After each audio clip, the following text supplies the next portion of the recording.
Yo, welcome, Shake City Uncut Live. Tonight we're gonna talk about Baby Cham. We're gonna talk about Cranium Live, Baby Cham Live. And also what I wanna talk about is, are we overlooking certain artists who is actually putting in real work, who should be getting some of the praise that are totally getting glossed over? And on the other hand, are we allowing the young artists to flourish? Like Anil would say, are we beating a dead horse? Are we beating a dead horse? So I'm gonna start with my night last night. Then we could go into Island Saturdays. We could also talk about Anil what you did, but I think what happened to me live, I just have to explain it. So the video person that's coming in with me, she's out in Rhode Island. And she's like, you don't have to come and pick me up. I'm going to drive in the city. I'm like, well, don't drive into the city because I want to make sure that I'm there on time inside the venue. And I don't want to hear any bullshit, right? By the time I turn around, boom, she's here. We jump in the car. We get down to the venue. Doors is open at 5, but nobody's inside, right? So then we take a drive, and then we finally make it back to the venue at 8 o'clock. Oh, wait a second. Let me see where Tasha Michelle is here. Because Tasha Michelle didn't make it last week.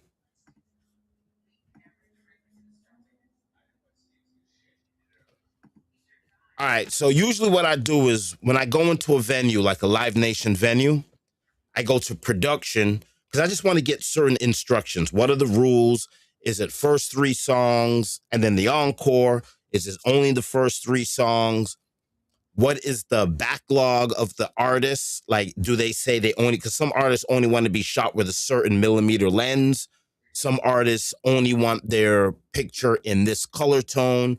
So like if they're doing a set that's all red, they would like that section of the concert red, right? They don't want you to screw with the colors because that's just how they're branding. So I always check with production to see what's going on. So as I'm pulling up to the venue, walking up to the venue, because I was just there Thursday night to see Shaggy, which was an amazing show, and they gave $10,000 to, hold on, let me get the horn up here. Where's the horn? They got to open up Serato here. I mean, I can't continue talking without having a horn. They gave 10 grand to Jamaica for hurricane relief, right? That would be sacrilegious. Where's Serato? Here's Serato. Serato's live. Is it even going to work? Of course not. Wow. The devil's a lie. All right, Serato's not working. But big hand clap to Shaggy, who was able to give $10,000 to Jamaica for hurricane relief. All right. So I was just there Thursday. So as I'm walking up to the venue, security's all like, oh, he's good. Take him straight to production so you could get what lighting they're using, the temperature of the room. All that stuff is usually stuff that I can get access to from the backlog of the artist. So I just know when I'm getting myself into what color temperature to set my camera to. So I go to production, and production's like, oh, there's no production. I go, what? They go, there's no production. And how did you get the all access pass? I said, I got the all access pass from one of the promoters, Trickstar. And he's all like, so who are you? And I gave my name, and then he goes on the list that Trickstar submitted, and he's like, you're not on the list. I go, oh, is Bobby Shakes on the list? He goes, yeah. Bobby Shakes is here, but do you have an ID? And I'm like, no, that's my photographer name, but I got my name on my t-shirt. So he gives me an all access pass, and I said, what's going on with production? And he goes, I don't have any clue about production, but you could just go and do and shoot whatever you want, but we don't have any production notes. We don't know if the show's being produced, blah, blah, blah. So I walk into the venue, and the place is pitch black.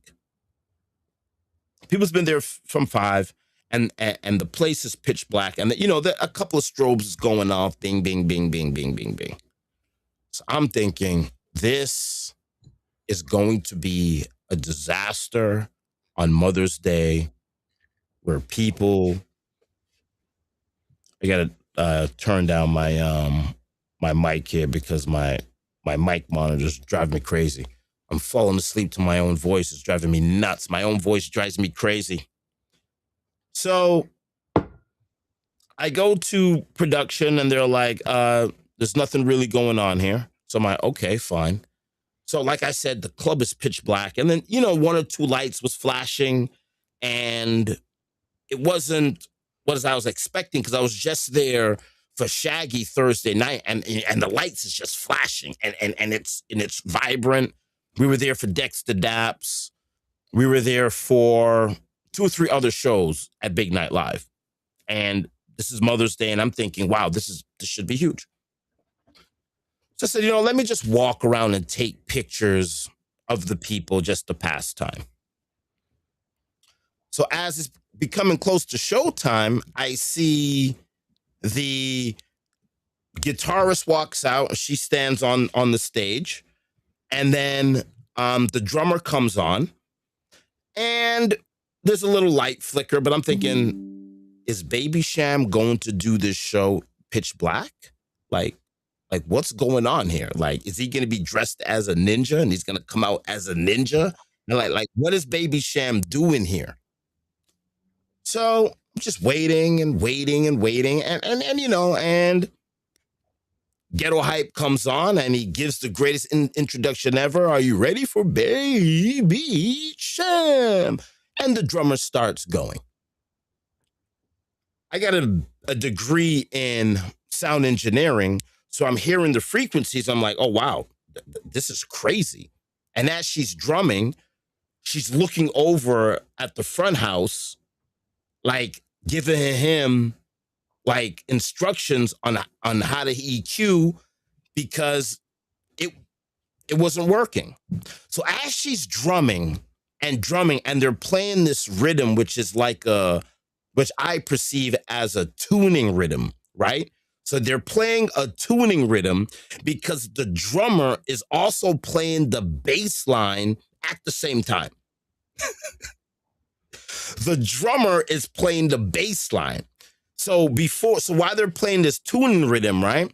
She's playing the bass line on the trigger, and it's wild to watch, right? And as she's playing, she's looking at the head of house and she's nodding him and, you know, telling him where to go with her head as she's playing. And they're just playing this rhythm. And I'm just watching them do a live sound check in front of the crowd. So I take out my camera and I start filming this because this is only the type of thing you see at Sting, right? When you go to Sting in between the set changes, the band will just come on and they just tune it live. Like every other genre of music goes to a sound check first, right? To check the mic. And then when you come to the venue, just adjust it a little bit and then we're good. So she's tuning the room as this is all going on.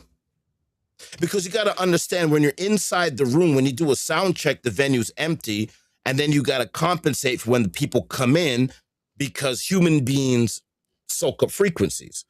So the frequencies that come out the speakers, they just want to run, bounce off a wall, and then attack the new frequency coming out of the speaker. And that's how you get like this hum or this buzz or like a feedback because the frequencies just want to be bouncing off stuff. But as they're being bounced off stuff, they're also being absorbed by acoustic treatment, weave, BBLs, whatever's soaking up that frequency, fat people, skinny people. So you got to understand that frequency has to hit and bounce and it's being refracted off of people. And as she's doing this, the sync for the, I guess the light system was sunk to the kick drum and the snare. So as they're adjusting the snare sweet spot, the sync of the lights is coming off too. So it looked like they were syncing the lights and the sound all together live in front of people. So I take up my camera and I start videotaping this because I'm like, this is crazy. Like, I've never seen this type of artistship before. Because you got to understand, that front of house doesn't tour with the band, you know?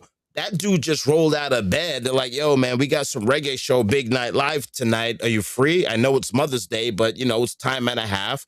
Go down there and do the engineering. So he's like, fine. So it's not like what I perceive as the engineer that's traveling with the band. So for him to go into this kind of raw and do a live sound check in front of a crowd, and it was seamless. It was seamless. So after they do the sound check, I'm in tears and I'm going crazy. And I'm running around the venue asking everyone, what just happened? And they're like, Bobby, that was just the intro for Baby Cham to come on. At this point, Baby Cham's now on stage doing this thing. And I said, no, you idiot. That wasn't an intro. That was a live sound check done live right in front of your face, where they EQ'd the guitar, the bass, and the drum right in front of us. So I thought I was losing my mind. So I'm running around. I've been on the phone with everybody, telling everybody this experience, blah, blah, blah, blah, blah. And nobody noticed it until I mentioned it to people. I was like, yo, what do you think about the Baby Cham show last night? And they were like, hey, it was amazing. I go, what do you guys think about the sound? And then everyone I called would go on this tangent about how crazy the sound was. So the promoter called me this morning and he said, Bobby, what do you thought about the show? No, I'm lying. I called Keith and I just want to congratulate him because I haven't seen reggae done on that level in the United States in 30 years. It's just not done. It's always a track date. It's never a live band. It never sounds like the record. Like last night sounded like they were playing records, right? It's hard to get the same exact sound on record as you can live. Like Morgan Heritage, whatever Morgan Heritage sounds like on record, that's what they sound like live. And that's what the dancehall reggae artists, they want their live performance to sound like the record. And it should. That's why when you go to see certain artists, you're like, oh my God, let me go and see Yunky Funky, you know, big hip hop artist. And you go and see him and he doesn't sound like the record because he's inside of a club. He's not inside of a venue. There's not an engineer there to EQ him. And he doesn't travel with the same microphone or outboard equipment to give him the same sound like record. Like a lot of artists, like Michael Jackson, he travels with his outboard equipment, his studio equipment, so he sounds like the record. So I'm running around, and I'm calling people, and I'm trying to see, am I losing my mind? Is that actually what I saw? Was that actually a live sound check in front of me? So, and everybody's talking about it. So I go, okay, I'm not crazy. And this moved me to tears again. So I call Keith.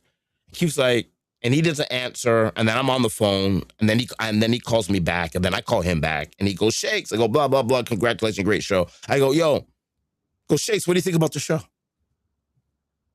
I go, it moved me to tears on the sound check. That's all I said to Keith. And he went on a tangent. He said backstage, everybody backstage had their mouth open and couldn't move, listening to the band tune the room live.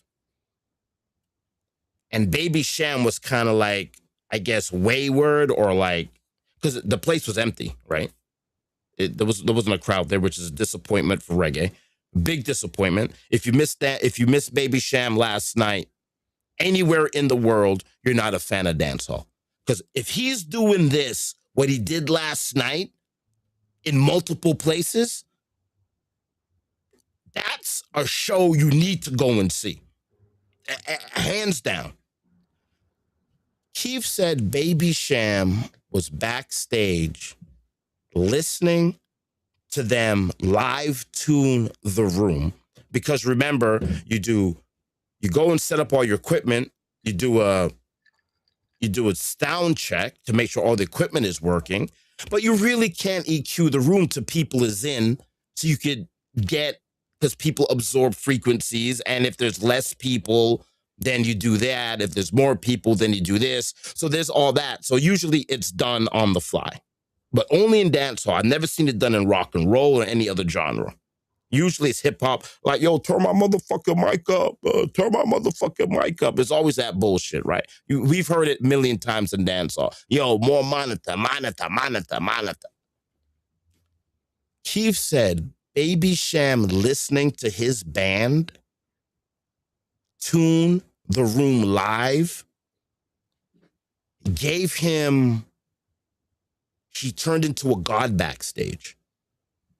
And people was watching like Baby Cham transform into something different.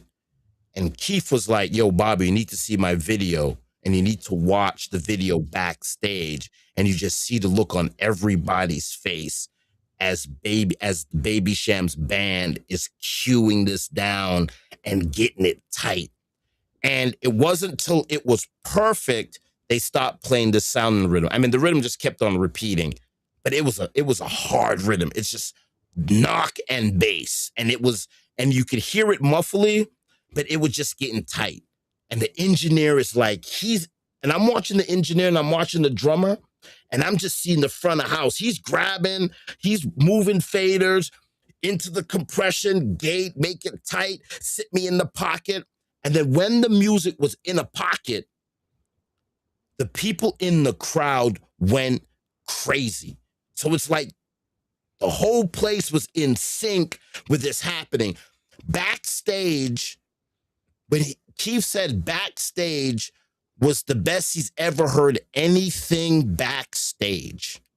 Like backstage sounded as good as front stage. So I'm watching this, and he comes on and he does his thing, and Keith was like, hearing that backstage and seeing Baby Cham transform, like, you know, like King Kong ain't got shit on me moment, and then go on stage and then just shell it for an hour. It just shows me that this culture is a lot bigger than it gets press. And the musicianship is phenomenal. What do you think? Did he have his all-female band? All-female band. Yep. Yeah, no, he told me, because when he came the last time, he told me that was his plan. He was going to assemble an all-female backing band. He told me that. That's what he said? Yeah, he told me that, because when he came the last time, he didn't have a full band. He had just a drummer. And he had this like machine that he brought himself that went on the front, and it had all the rhythms that he was going to perform, but it was like backed by the drummer. And so like he would hit the button for the next song he wanted to play. He memorized which button was which rhythm. He'd hit the button himself, and then the drummer would just come in and drum with the rhythm. It was wicked. It was real wicked. Wow. Real wicked. Yeah. No, he's awesome. He's one of the best live performers I've ever had, for sure. And what's crazy, and sometimes artistry isn't music, right? Like certain artists develops a sound, right? Like certain artists only record on Telefunken. Some artists only record on Neumann. Some artists only go through, what's the name of the board? The big board, the SSL. Some only go through Neve. Some only go through Avalon. Some only go through TubeTech. So the artistry is really what you don't see. It's how the artist is able to build what they want to present it to you. Like, that's really the artistry, right? I mean, he's not a sound engineer, but he knows his sound. Yep. He's got an all-black female band, 2-piece female band, and a photographer, and all 3 women look the same. So just that branding alone lets you know that he's taking this seriously. If you follow us on social media when he first put the band together, you'd see them rehearsing all the time. He had a space, and he just post videos of them rehearsing. I don't know. He must have had a space down in Florida, I think, and he was always rehearsing with that band. Always. I've never seen anything like that in America in like 20 years. Like back in 3Cs, Dancehall's always been with the band. It's always been with the band. Yeah, when I brought Konshens, he had a band. And then it went to tracks, and I get it. Some artists should be on tracks. Like, I want to see Ninja Man and Fada Pow on stage mixing like we're in a dance, 3 o'clock in the morning when Ninja just passed through, right? Or when Buja just passed through and they're on Stone Love and you're getting the mixing and all of that. Like, yeah. But when we start talking tours and we start talking putting together a show, like Baby Cham put on together a show. The audio was loud enough that when you left, your ears wasn't ringing.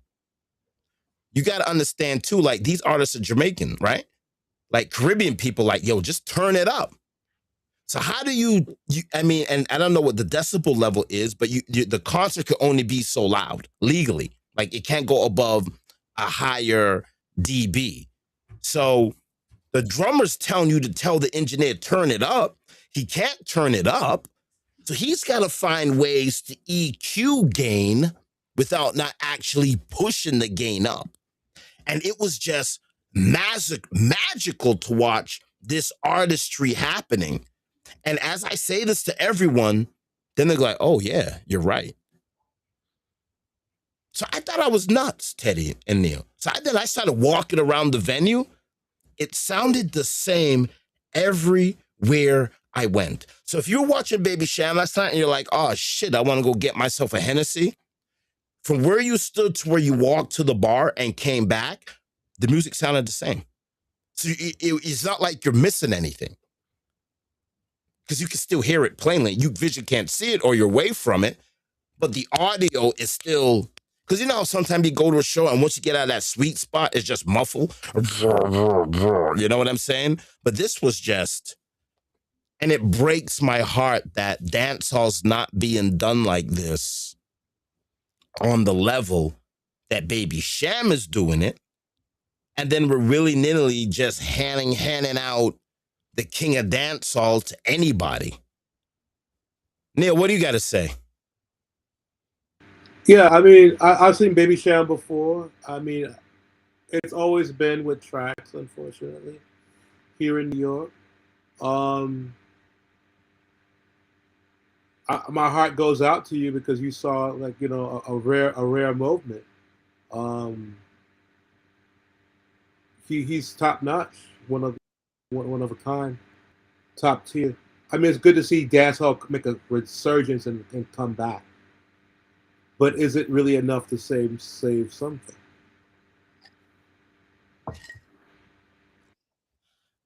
I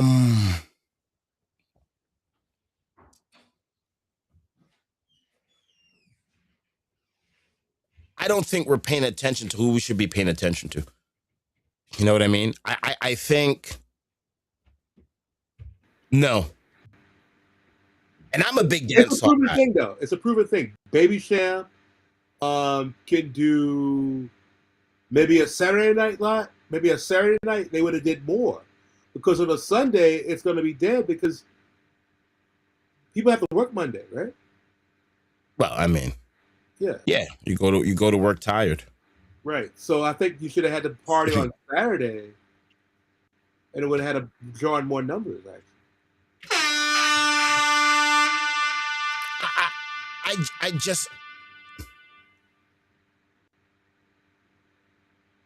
I don't, and this is gonna sound crazy because now I'm just a prisoner in the moment because I just saw Baby Cham.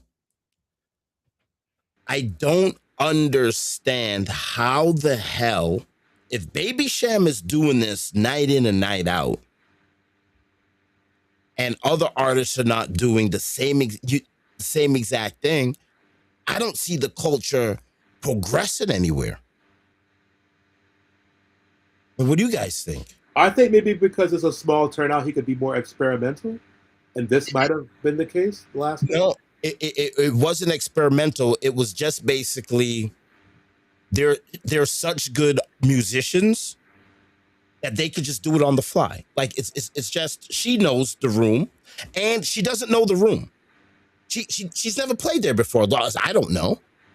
Besides the sound check, right? So it's not experimental. She just wants perfection, and the only way to get perfection is to EQ the room live. That's it. And I'm making a big deal about it because I'm watching it. But to her as a musician, yo, this is Jamaica. It's commonplace, yeah. Yeah, we lick it live. We just lick it live. Like, what? It kind of reminds me of Metallica, the Black Album. Metallica, when they put out the Black Album, I know this is dancehall, y'all gonna kill me. When Metallica put out the Black Album, they wanted their drum sound to sound like Motley Crue's album. So they hired Bob Rock. And Bob Rock went to Metallica's studio and was like, nah, this ain't working. We got to rebuild the drum booth. So they just rebuilt the drum booth and gave the Black Album that iconic sound, right? When you hear about James Brown, iconic sound, right? When you hear that song, Mother Popcorn, which I think is in the song, The Funky Drummer by Public Enemy. I don't know. But Mother Popcorn was just this instance where the drummer went ape shit. Like he went mentally ill. He played out of time and was able to come back in time. And usually James Brown's the type of dude about, yo, man, don't fuck my shit up. But James Brown was all like, yo, let him go. Like last night felt to me like this was my Mother Popcorn moment. Like I heard about a Bob Marley performance, and you've heard these great performances, great what's the rock and roll thing? Stockwood, what is it called? Woodstock. Like you hear about Woodstock and you hear about these great performances. I believe last night was my Mother Popcorn moment. Like it was a moment that I wish dancehall plays like this everywhere, globally. I don't know. What do you guys think? Could it be done in an outside venue? Could it be done outdoors? I mean, is it only because the rooms in the small room with the walls could bounce off easily, and we could really fine tune it, or could this work like in Grizzly's Plantation? See, that's the problem, right? Like when you're playing in a venue, it's harder because the sound is going to bounce off the wall and come back. Where if you're playing at a live venue, once that frequency leaves, that thing is just traveling down the street, right? So last night, Baby Sham gave a stadium performance inside of a venue that holds 1,500 people. Like stadium, like $1 million production. It looked like $1 million production. He's got the lights synced to the drum, and people in the front row is just getting it right in the face, guys. They're just getting that flash in the face, and they bring out the Jamaican flag on the screen, and that yellow and green is just slapping everybody in the face every time the snare hits. It's like, take this yellow, and it's just boxing people in the face. And I'm looking at people, and they're just like this, with their mouth wide open, taking a mouthful of light explosions right in the mouth. It was, if dancehall is done like that, if Kartel does what Baby Sham did last night, he could charge $2 million a show. Easy, $2 million. But Kartel is rolling out there with friggin' tracks. Part of that, though, is I think, like part of Kartel shows are he brings out guests, right? He has you don't never know who he's going to bring out. Unfortunately, the younger generation of dancehall artists, I don't think they're adept at performing with a live band. They need that track behind them. I don't think they're going to be as effective and sound as good with a live band as a veteran artist would. Like Baby Sham's a veteran artist. He's been doing it forever. His dad and his uncle owned a sound system. I remember him telling me all about it. He grew up like, around sound system culture and stringing up the sound and jammies and everything. Like he's well versed in music. I don't know if he played an instrument or not, but he may have. You know what I mean? I don't know. I don't know about a lot of the younger artists, if they're gonna be able to come out in a band with a live band and be able to do what Baby Cham does, or not. A lot of the artists probably can't do it because it's not the same. Expand on that a little bit. Tell us that whole conversation you had with Cham. Oh, I mean, I brought him twice. He came twice to Rhode Island, and it was a small venue called the Met Cafe in Pawtucket, Rhode Island. Fits about, I think, 500 or 600. The last time we brought him was like a Wednesday. The coolest thing about that night was it was supposed to be him and Romain Virgo, and I'm in the car with him, and they call us that Romain Virgo is not coming. They didn't even give us a reason, so I don't know. No, it was originally Romain Virgo switched to Serrani, and then there's like Serrani's not coming. So I was like, "Yo, Cham, it's just gonna be you." He's like, "That's all right. More time for me on the stage." Like he didn't even care. He's like, "I'll carry the whole show myself." He's like, wow, I don't give a shit. Yeah, whatever. Yeah. And when he was sound checking, like he knows, like he really knows music, because he had the mic. He was sound checking himself, and then he would go to the board because he wasn't liking like how the guy was doing it, and he would be in the board and he would touching the buttons, and then he'd have the drummer who was also helping sound check. They'd be passing around, "Hey, does that sound good?" I mean, he knows music, man. He knows music. He's a student of the game, and he's a veteran. He's awesome. He's one of the best for sure. Wow, so you would watch him tune his own microphone? Yeah, he was tuning his own mic. He was on the mic, and then the guy was doing it. The sound guy that the venue had booked, but he wasn't. Something was off. To me, it sounded fine, but to him, it didn't sound fine. And they worked on that for a while. I recall that very distinctly, that they worked on the mic for a long time. That's wild. And what do you say? His family grew up as a what do you? Yeah, if I recall correctly, he told me his dad, I think his dad and his uncle owned a sound system in Kingston. And so he grew up around it. He grew up around, sound system culture and everything like that. So he's been around it for a long time. He told me that. And I remember him telling me, if you notice, like, my family is Copper Shot, my good friends, their family really. And they have Copper Cuddy and Copper Mark, Copper Sean. And I don't know if it's true or not. I never asked them, but Cham said it was his idea to tell them to do that. Really? Yeah, that's what he told me. Yep. Okay, so he's just been with he's just into the sound. Yeah, I think even in like high school when he was a young kid, he was into it, way before he ever met, David Kelly and stuff like that, way before that. That just explains Baby Cham has a package, pause. His ensemble is crazy. Yeah, he's a real down-to-earth dude too, like real cool, real humble, real good dude. And the crazy thing about Baby Cham is the music comes last, right? It's the lights, production. He had dancers, lights, camera, action. The band is great. And then after everything is perfect for Baby Cham, then he could give you a catalog for 2 blinking hours. Yeah. You forget something when he was performing, like, oh crap, I forgot this was his song. I forgot he did that song. Oh, I remember that song now, like it's like that. Neil, what do you got to say? Neil, you with us? It's kind of been stagnant lately. Yeah, we saw Baby Cham like maybe a year ago, and we weren't graced with the perplexity that you're dealing with. I think the smaller venues he does a lot better at. But so to speak, Cham's been out there a minute. He's been out there since early 2000s. Cham has been on. Survival Story. I think Ghetto Story was 2006, I believe. It's almost 20 years ago. Yeah. And that was a groundbreaking because that was a double CD. You know, that was a groundbreaking release. Groundbreaking. You know? And then after that, I went to go and see Cranium. Like, could you imagine this is happening in Boston? You have Baby Sham backed by a band. It can only happen in Boston. And then you have a meet and greet with Cranium and a performance at the Grand. Back to back. Like, Baby Sham was done at 10.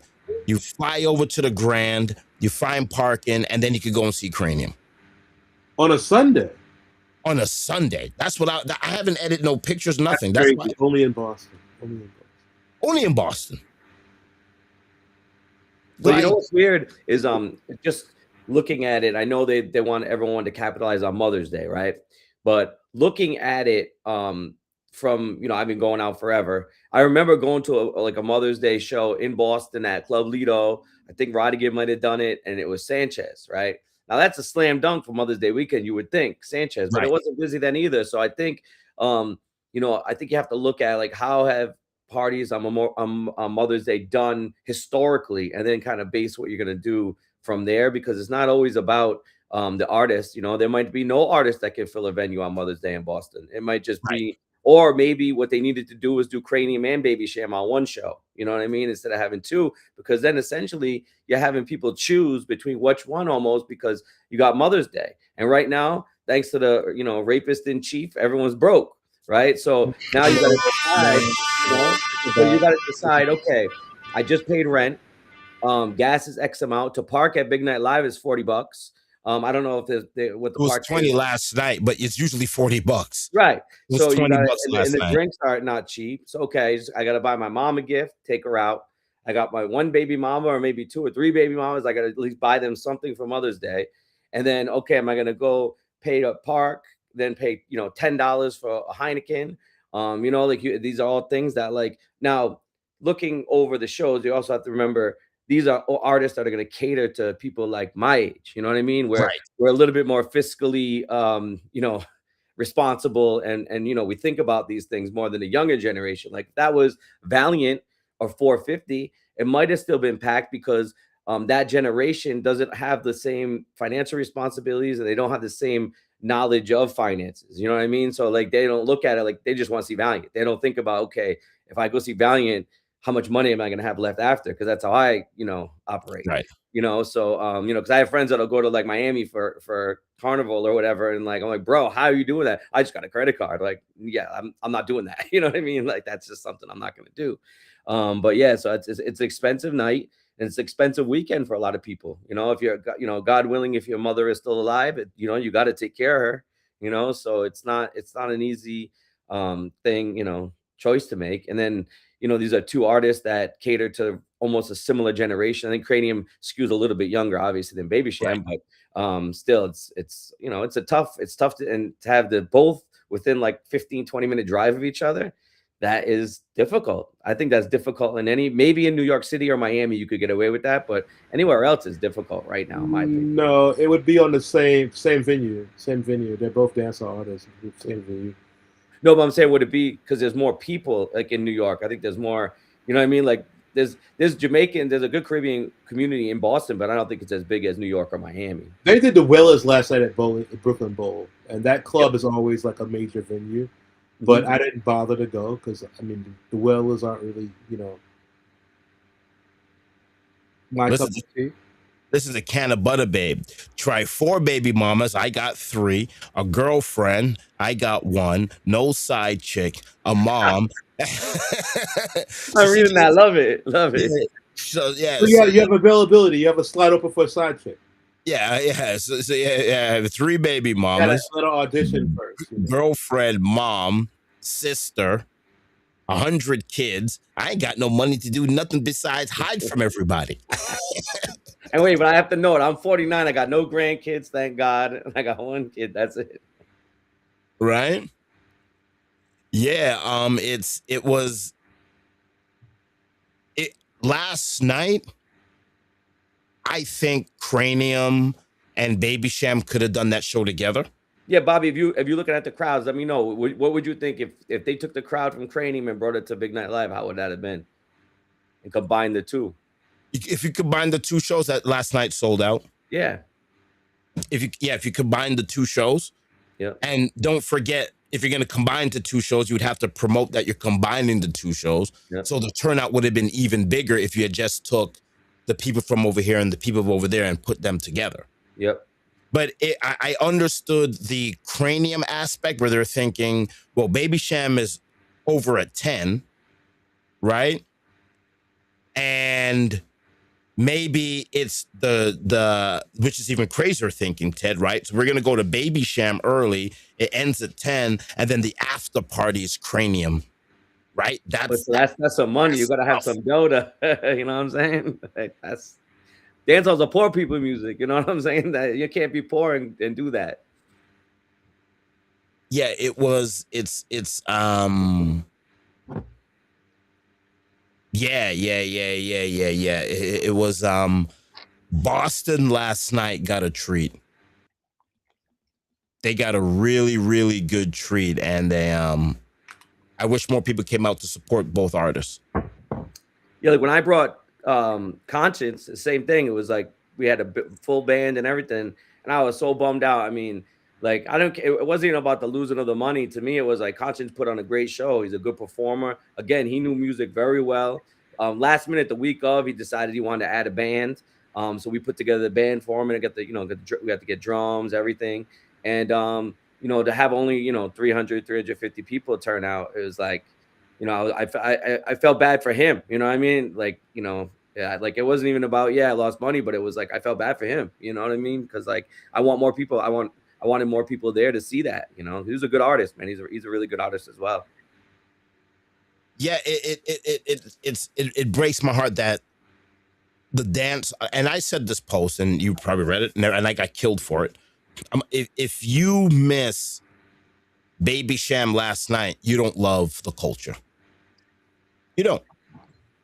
And then one genius says, well, a lot of the younger generation don't know who Baby Cham is. Exactly. But they do when they hear the songs. Yeah. Like they might say I don't know him, but then they, oh shit, that's Baby Cham. Oh, because I mean, we still play Baby Cham. Baby Cham gets played every week in the club. Every night. So the younger generation needs to understand, and they used to hunt like we used to hunt, right? And we used to do playlists organically, right? You're driving with your friend, and he's listening to, I don't know, Sanchez. And you're like, yo, what is that? Oh, it's a reggae thing called Sanchez. Oh, okay. And then as you're driving, he hears a song that he likes, and then he hears the selector scream, and he's like, oh, what's that? Oh, I thought that was Sanchez. No, it's not Sanchez. It's Stone Love playing a Sanchez dub. And then organically, you kind of walk through this history with your friend. And now you're searching everywhere as a kid to find out what the hell's a Stone Love, what the hell's a Sanchez. Like, these young kids should be searching for this music if they love it. If you love it, you search it. If you don't love it and you don't care about it, then you could give two shits what's going on. I don't think the younger generation has the attention span to search anything. You know what I mean? Like they hear what they like, and that's what they like, and they're not going to go search any deeper than that. That's the reason? Or if you lived in Yard, it would be a completely different story, because people are exposed to a music at an earlier age, and they have more respect for the music. Somewhat, but I think even in Jamaica, like I remember when I was in the car, we were going from Kingston to Hellshire Beach to watch the sunrise, and they were playing the radio, and it was like oldies, and it was like Barrington Levy's and stuff, and they were going to switch the radio. I'm like, yo, why are you switching that? Like, oh, we don't listen to that stuff. I'm like, yo, what? Like, I couldn't believe it. I was like, what are you talking about? You know what I mean? But yeah, they weren't even into it. Yeah, it's it depends on who, right? I mean, basically, as a whole, like even tourists in a gypsy cab would be like, forced to listen to the music. Yeah. And like sometimes it's actually like pretty impressive. I was in a gypsy cab in Port Antonio, and he had like an 80s mix. And it was like just 80s videos with like, television inside the cab. It was very impressive. And I was going from like town all the way out to like Long Bay. That was like at least 30, 40 minutes. I watched the like almost all of it. I almost like missed my stop because I was so interested in the music than actually like where I was actually going. Yeah, it's oh, it was promoted. Baby Cham was promoted well. So yeah, even I knew about it up over here because I guess you guys had some flyer or something. Yeah, like Baby Cham was promoted well. It's just that yeah, I know maybe times are hard, but it's like last weekend we said we're in the golden era of dancehall. We're no longer that the golden era of dancehall has left the building. I would wait and let's see how 450 and Ding Dong do because I think you'll see a different, yeah, aspect. More younger crowd. I mean, more dances at least for this party. Because also you got to think of, all right, see, someone like me. I brought Baby Cham twice and I've seen him 2 other times. So I've seen him 4 times. Right. So like, and it's not, and there's nothing new that he's gonna go perform. So maybe like that also figures into it. Like I already seen him. It's Mother's Day. It's times are tough. Maybe if I hadn't seen him 4 times, I'd make the extra effort to go. Stuff like that. You also have to think of as well. Because it's not like he's never been around before. But look at how they advertise this. It's 450 and Ding Dong, and it's gonna be tracks, right? Yeah, for sure. So how do they warrant $60 advance? Because of 450. It's 450, bro. Yeah, because of 450 and Ding Dong. I mean, both artists are huge. Yeah, but like 450 is gonna cater to the super young crowd, and then Ding Dong, you got the young crowd who knows Ding Dong because he has the newer dancer stuff, and then you have guys like me, like because Ding Dong goes way back. You know what I mean? He has songs from he goes before COVID, but he goes like 20. At least 10 years. I might more, at least. Yeah. So I mean, kind of 2 different. Like if they had done like that, that's what I'm saying. If they had done Karnium and Baby Cham together, it might have, that would have changed things. Like because you're hitting more than one. The first time I brought Baby Cham, it was with DJ Buck, and it was Baby Cham, Tifa, and Rupee. So you're hitting 3 different kinds of crowd right there with that. And that's kind of. I don't know. Rupee's a soca artist, right? What's that? Rupee's a soca artist. Yeah, yep. And he doesn't like me. He hates me. So. Oh wow. Well, thing is, Baby Cham was the headliner, and the venue, the Met in Pawtucket, closes at 1:00, and most of the people there were there to see Baby Cham, and Rupee came on. He came to the venue mad late, and he got on mad late, so his set had to get cut short because. Like people like if I'm promoting the show, most of the people are gonna be dancehall people, not soca people. So like It was like they want to hear Jump, they want to hear his big hits, and then that's enough for them. You know what I mean? And then we got to get because Baby Cham needed his time, and I think I've been told that he didn't appreciate it none too much. But what can you do? If I gotta pick one of those 2 people to like me, it's gonna be Baby Cham. Right. What other events are coming up that weekend? It is Memorial Day weekend. That's Memorial Day. It's a huge weekend. So you got 450 and Ding Dong. I think there's stuff every night. I'm doing a party Saturday and Sunday that weekend. So like, yeah, there's a lot of stuff going on. Anybody famous coming? I'm not even sure because I just pay attention to my my events. I try not to think about what else is going on the Saturday night except my party. How old is Ding Dong? I remember him dancing on these DVDs we used to buy at Jamaica restaurants at East Farm when I was in my oh yeah. So Ding Dong, in your 20s, yeah, probably in your 20s, Vegas, because that's 2008, 2005, 2008, 2007. Right. Yeah, so I just looked it up. Batman Forward, Batman Pull Up came out in like 2005. Holy shucks, I'm old. So he's been around a long time, man. That's 20 years. Yep. So let me ask you a question. This is going to be controversial, and people probably want to knock off my head. I Show Speed. The Jamaican. I don't know who that is, so I keep seeing it online, so I'm going to preface everything by saying I don't know who that is. The Jamaican Tourist Board said that I Show Speed is helping Jamaica in the Jamaican diaspora, or whatever it's called, diaspora. I Show Speed is helping the Jamaican diaspora to come back to Jamaica.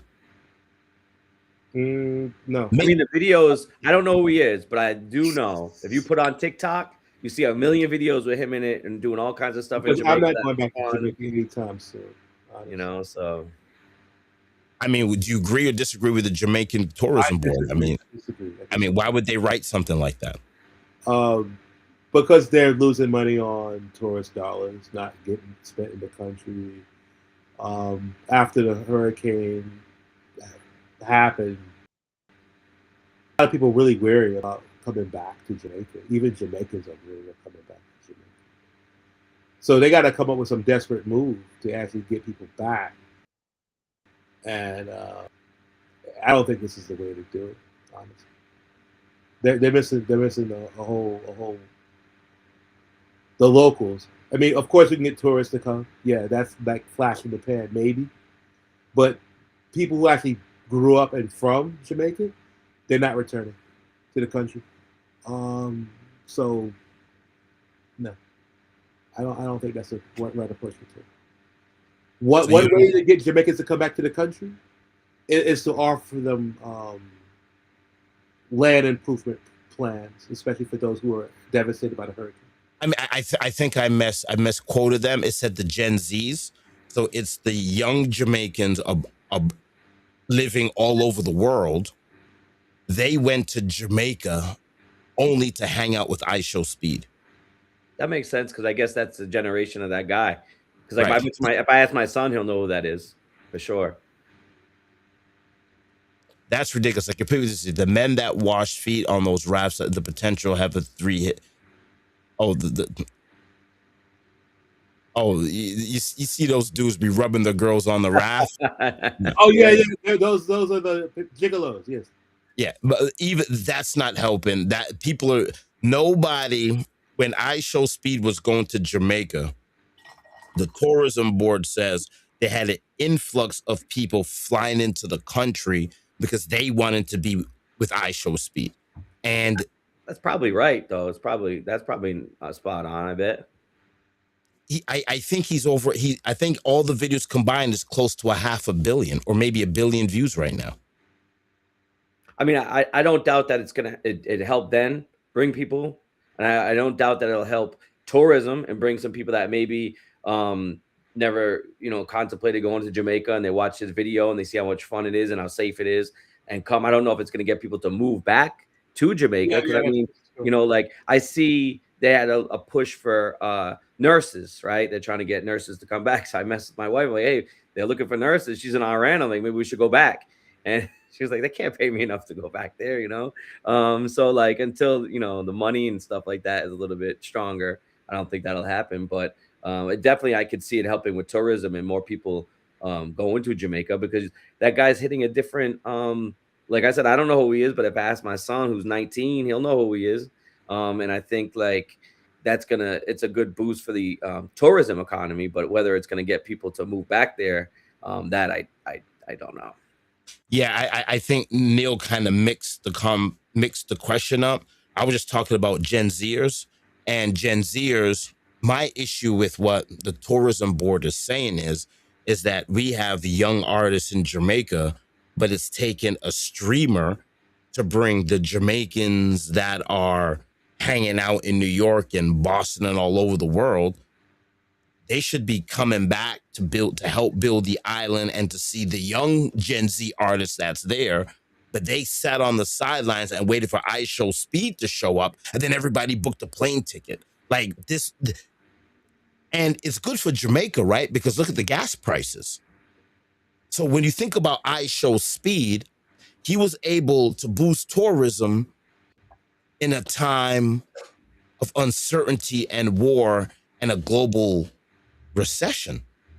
But that's the power that those streamer people have. Like, look at Jake Paul with boxing. You know what I mean? I've been in boxing for 30 years, and he can't fight even a little bit. But just because he stepped into boxing, he boosted, and I have to hand it to him. Like he's given opportunities to fighters that are getting paid money that they would have never made before. And thanks to him. And that's all because of the streaming stuff, not because he's, you know, any talent. It's just because, you know, that he's that popular with that generation.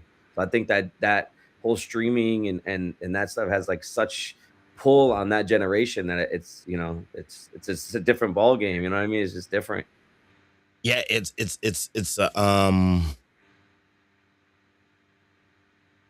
man. I think there's a shortage of nurses here in the States, and a lot of the nurses I'm seeing, like when I go for care or services, they're from Jamaica. Yeah, my wife works with some. She went to school. It's rough. Like tonight, she went to work at 6 a.m. and she just got home. Like I was waving to her as we're on the thing, Wow. because it's rough. It's very, very rough because it's a rough profession. It's difficult, and it's a lot of schooling. It's not easy. And yeah, no, it's definitely a shortage of it for sure.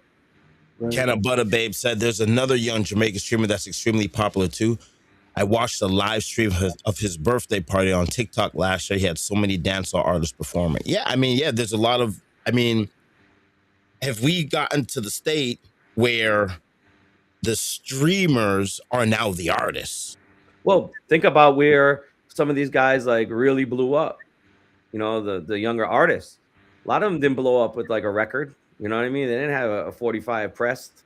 It was all Right. social media. You know what I mean? Like I feel like Nige Boy, like social media has been big for him. Absolutely. You know, like, you know, so a lot of these artists. So Yeah. I think that's just the world we live in now, man. But Just make it big on TikTok and then I you're feel good like to go. social media, everyone wanted to get like, you know, their eyeballs like tattooed. I think it was a stupid idea to do that. So she says he says the name is Swiss Lee. I have to go look that up. I'm we on should TikTok. fly down Check that out. and see what that's about. man, we sound like a bunch of old people. Do you know about that TikTok thing on the phone? How do you use that TikTok thing? I don't know. I don't even have a TikTok account. Is it a tiki tack? What's on your TikTok? Like Swiss Lee, like Yo, the crazy thing is though, there's some like in Jamaica, there are older people, like way older demographic on TikTok than here in America, because my wife was there, and she was at a birthday party, and I was just on the phone with her, and you know I have a decent amount of Jamaican followers on my TikTok, and this older lady gets on and is like, "I follow you on TikTok." I'm like, "Are you serious?" Like, Is she like 80? she was like probably 60, 65, probably in that range. Yeah. man, it's so wild that we're man. I got one more question to ask before we cut the stream and before Ted kills that bottle, because we need that bottle for next week. I got a whole case. And I'm gonna throw the ball up to you, Neil, first, because you've been saying this. Is it time for us to let go of the Vibes Kartel, King of the Dancehall, and maybe it's time for us to start looking somewhere else? Because we cannot put dancehall on the shoulders of a man who's 50 plus. That's just not going to work. Well. Cheers. He could give his lines sitting down. He is the king of the dancehall, and he can deliver the lines from his throne. Why not? He doesn't have to have a stage presence because he never had one to begin with, honestly. So if he just sat down and sat in his coronation cape and his crown, it might be well received by the audience in Jamaica, because they eat up everything he puts out anyway, right? And he was making songs and making music. Some of his most greatest music came while he was incarcerated. He didn't win the Grammy Award, which I was like really heartfelt and upset about. This guy from Kesnamdi received the Grammy Award. It was kind of like, back to the drawing board for Vibes. But so even without the Grammy Award, he still demands $1 million payout per performance. which really speaks volume. No Grammy, doesn't have to sing the same old bag of tunes from 10 years ago, and still get paid. It's a beautiful thing. It's a beautiful thing. And I think he lives in Miami now, so I think he flies into Jamaica to do his performances. So he's got American property, makes $1 million a show, and everything's wow. The best things in his life have happened after the incarceration to him. He's really came a long way. I'm really proud of him. King of the Dancehall, that's what they say he is. Like, I guess we got to go with it, unfortunately. Teddy. First of all, yes, I am casually drinking right, nephew. It's my favorite drink. I can drink it straight, no chaser. What about your cirrhosis in 5 years? I think I think I've said this before. I don't think we should put everything on Vybz Kartel to resurrect or save dancehall. In my personal opinion, we need to look at the producers right now, and that's who can save dancehall, because we look at the two rhythms that came out recently. And if you look back in the day, artists were always big, but you know, like it was King Jammies, and it was like big, you know, like Studio One, and it was the producer and the record label that would really be the cornerstone of the music.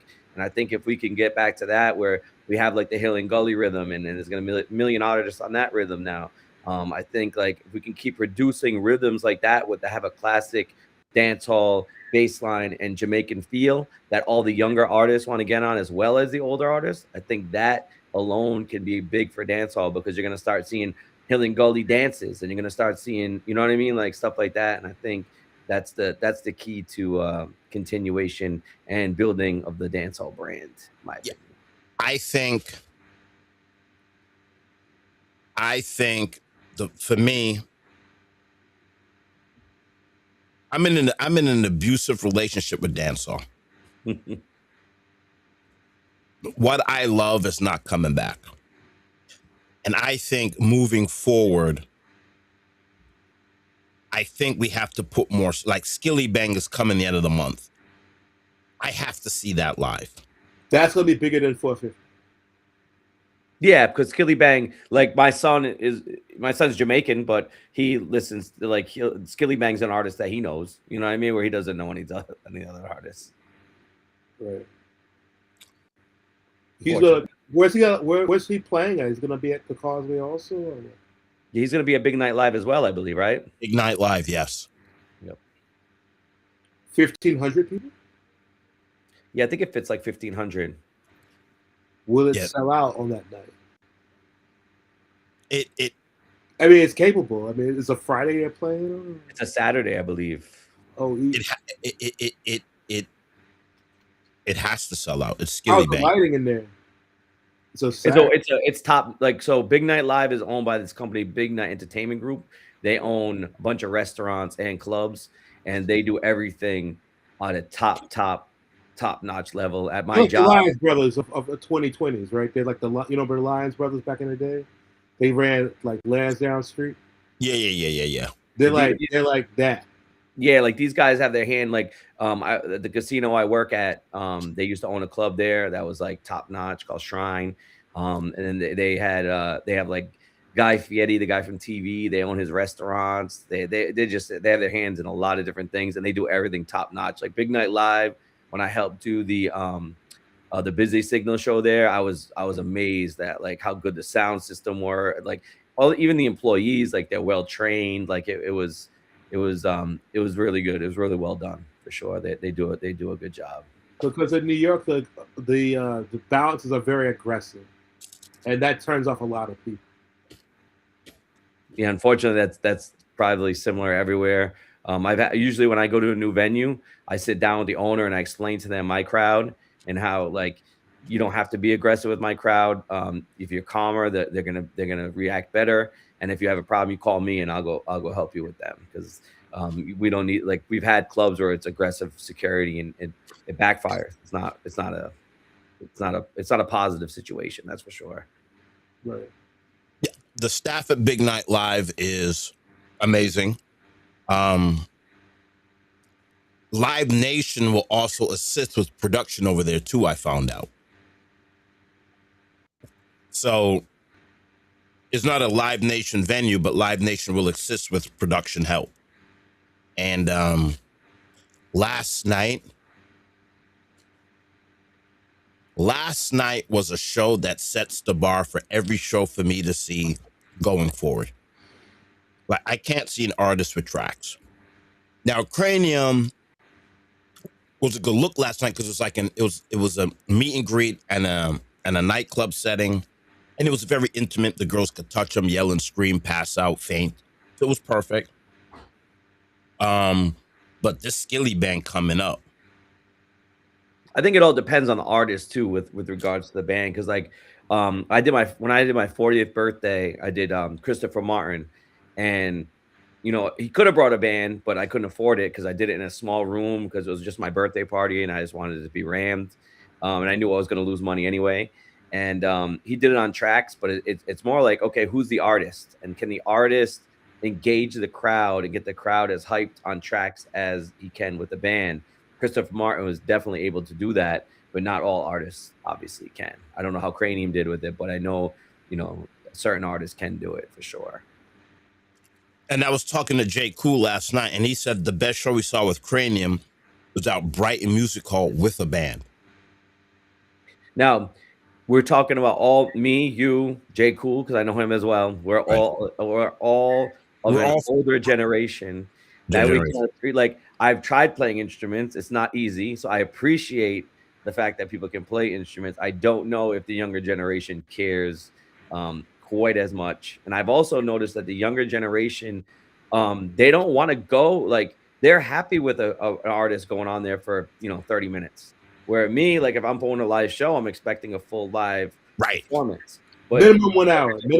Has a short attention span, so they want to go party. They love to hear their favorite songs for, you know, 20, 30 minutes and then keep going to party. Right. I don't know. I mean, I want to crown a new king of dancehall.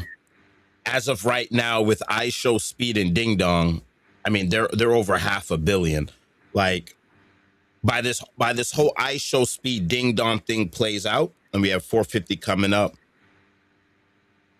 we're talking almost maybe 500 million views, man, or 2-3 billion views once it's all said and done.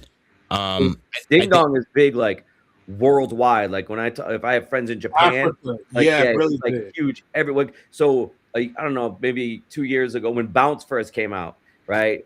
The Hyper Squad pulled me on stage and I was doing Bounce with them, right? And someone videoed it. All they did was they videoed me doing Bounce, put it in their TikTok or whatever, and tagged Ding Dong, and he reshared it. I must have got 5,000 followers just off of that. That's awesome.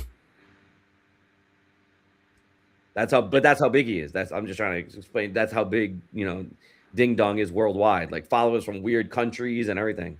I said we dash away the whole king conversation and just elect the president of dancehall. Like, let the people decide, and then have a cabinet. That's a good thing. Elect the cabinet. Elect the president of dancehall and have a cabinet. Yep, I'm good with that. That's something I could do. All right. As you can see, my camera is going crazy. It's crazy, man. I mean, that lets me know. And we have this coming up live with a band. King of Fire. Wow.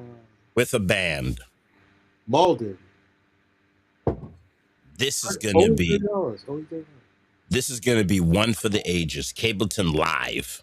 I haven't seen Cableton live in years. With a band. Yeah. I don't think he sings only the first verse of a song, though. That's actually you have to be prepared for. It doesn't matter. It's the fireman. The fireman could perform for 5 hours. Fireman can't do a full 2 minutes. Are you kidding me? He'd be there all night. I'm gonna tell you one quick funny story about Cableton. The last time he was at the Strand in Providence. I'm not gonna say any songs what he was singing or the lyrics. I'm sure you can all derive what I'm talking about. But there was a group of alternative people with like going crazy and dancing in spins with lighters up. And in my head, I'm just like, do you know what he's saying right now? Do you know what he's singing about right now? Because if you did, you wouldn't be cheering and dancing like that. That's funny. I was dying laughing. Wow. And I'm sure you can all figure out what I'm talking about. I don't want to get myself in trouble with some, incorrect stuff, but you know what I'm saying. Yeah, I think we're gonna end it on the fireman. Where's Skilly Big coming? Do you have a Skilly Big flyer? What about that? I don't have a Skelly Bang flyer. I gotta get one, but only if that what's the date? Free promotion. Yeah, no free promotion. What's the date for that? Though? It's May, the end of the month. May 30th. May 30th. Yeah. That's a Saturday. They should put all three. What are you saying? You shouldn't be talking about it, Teddy. We get islands. Yeah, Island Saturday. They did all three. They should have did Ding Dong, Skilly Bing, and 450 on the same event. Yeah, that would have been nuts. So with a live band. The only one reasonable there is Cham. The other guy's not reasonable as far as money goes. Right. Ted, how was Island Saturdays? It was solid. Mother's Day weekend is always like up and down for us because a lot of my Jamaican crowd here, their mothers aren't here. You know what I mean? So they drive to New York or wherever to spend Mother's Day. It was still solid though. There's never a night at Island Saturdays that's like, oh, there's nobody here. You know what I mean? Even when it snows, we'll do over 100 people. So, because I never close. Even if there's a parking ban, we open. Because I figure, I'd rather lose money and have the doors open if someone wants to hear some dancehall that night than not. So we always open. And it was solid. It was still a very solid party. And we're looking forward to this weekend. We have, I can't announce the name. Bobby's aware of the name. Bobby Shakes will be in the building taking pictures. But we have a Grammy award-winning selector, a legend in dancehall. We just cannot announce it until the day of. It's going to be big.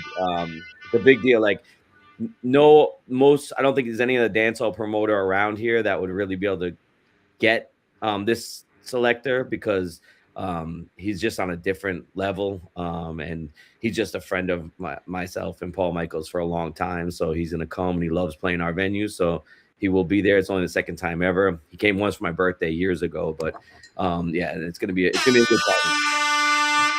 And we're doing a 90s, 2000s theme. So we're pushing some, obviously we're going to play 450 Valiant and all the new stuff, but 90s versus 2000 is the theme. Yeah, man. So we have 450 May 22nd, and we did show the Capleton. Yeah, man. I just really hope that the live band comes back. It has to come back. Like, what's going on is just not working. You know what else is not working? My camera's not working. And that's what dancehall is not doing. Dancehall is also not working.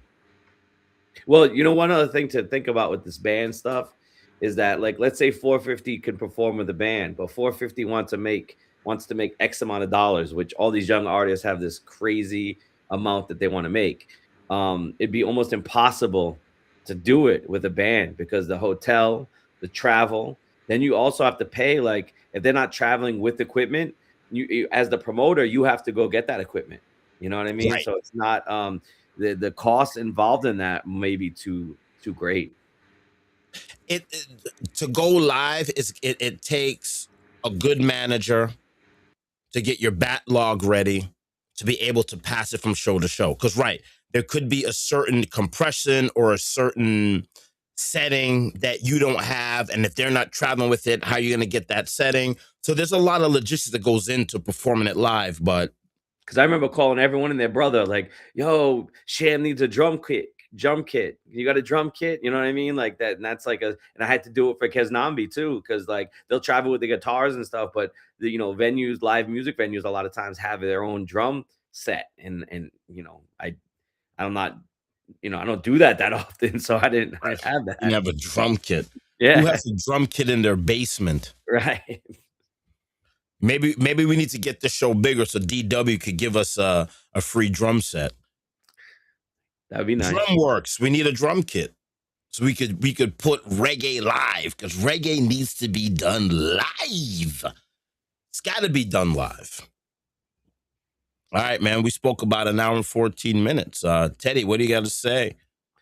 I think it was a wicked show. I enjoy these Monday nights talking with you guys. I love talking dancehall, so it was a good show, and I'm looking forward to this coming weekend and more dancehall because that's what keeps me young.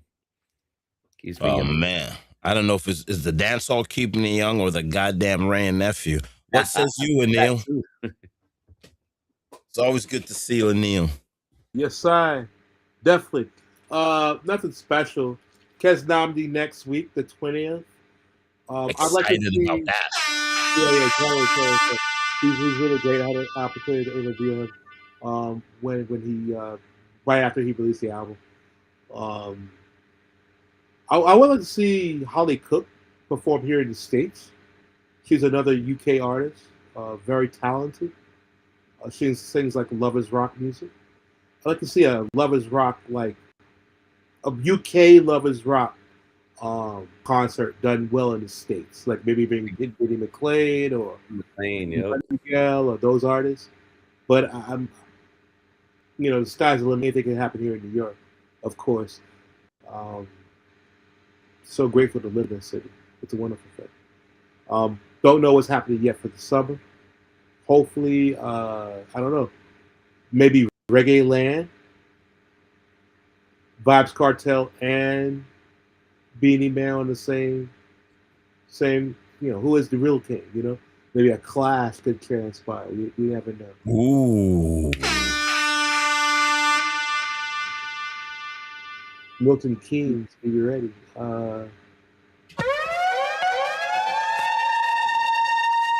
That's it for me. And you mentioned British artists. I have to say, if we're going to talk about British artists, I just want to say R.I.P. to one of my favorite dancehall artists of all time, a man called Smiley Culture. Big up, wicked artist. And big up David Rodigan as well. Big up David Rodigan. Jackson. Ooh. Patrice. So you could go, like, the list goes on and on. Matt and Matt. Big up Maccabee. What about Silverhawk? Yeah. Daddy Freddie. We can hear, man. We could be here all night, man. Yo, man, thank you so much. Let's keep dancehall live, man. We got to do it live. We got to do it live. We got to do dancehall. Like Bobby Shakes is live every Monday. We're live every Monday. We'll see you next Monday.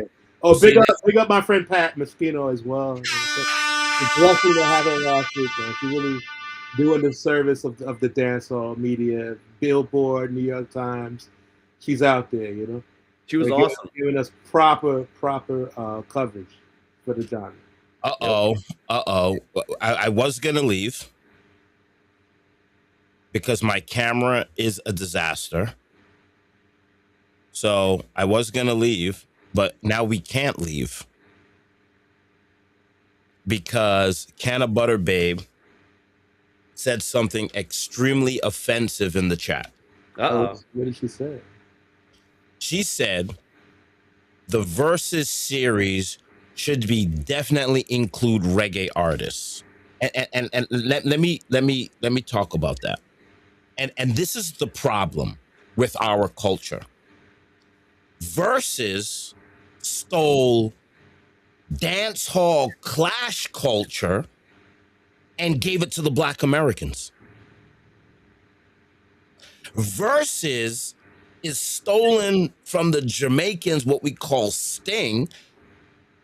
The biggest versus that's happening in the world is happening in Jamaica on July with Kartel and Movado.